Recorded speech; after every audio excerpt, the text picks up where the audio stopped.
Hello, माझं नाव कबीर आहे आणि मी साकला नर्सरीमधनं खूप वर्षांपासून झाडं घेत आहे, एस्पेशली फळझाडं. आता तुम्ही बघू शकता की मी 2000 रुपयाचे केसरचे आंब्याची झाडं घेतली आहेत आणि इकडे हापूस आंबे. तर हीच नव्हे पण मी इकडनं स्टार फ्रूट, सफरचंद, त्याच्यानंतर यांच्याकडे नवीन जितके पण अवाकाडो वगैरेची व्हरायटीजची झाडं आली आहेत, फळझाडं मँगोस्टीनपर्यंत हे सगळे घेऊन गेलेलो आहे. आणि माझा जो एक्सपिरियन्स आहे नर्सरीमधनं घेण्याचा झाडं, तो अतिशय अप्रतिम आहे.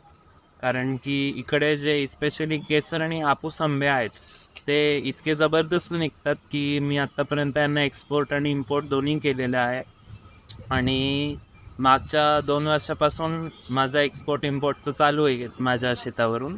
आणि माझ्याकडे काय फोटोज वगैरे पण आहेत. तर हे पहा तुम्ही, म्हणजे की कसं आहे, फक्त बोलून काय होत नाही, त्याच्यासाठी पुरावे पण लागतात. तर तुम्ही बघू शकता तिथे हा लास्ट इयर काढलेला फोटो आहे आंब्याचा. हे आता हापूस आंबा आहे, 1 किलोचा झालेला आहे हा. आणि हे बघू शकता तुम्ही, चांगले त्याला आंबे आलेत.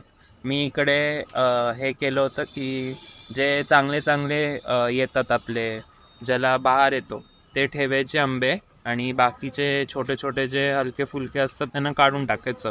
त्यांनी जितके उरतात त्यांचा जो हे असतो रेट आणि त्यांचा जो वेट वगैरे असतं, त्यांचं जे फ्लेवर असतो तो तितका जास्त चांगला होतो. तर माझ्याकडे पुरावा पण आहे की इथला एक हापूस आंब्याचं मी वेट वजन केलं होतं, तुम्ही बघू शकतात स्केलवरती. इकडे स्केलवरती वजन पण आहे त्याचं. तर असं आहे. आणि जेव्हापासून नर्सरी सुरू झाली तेव्हापासून मी, माझी आई, माझी आजी, आम्ही इकडनं म्हणजे की नेहमीच घेऊन जातो.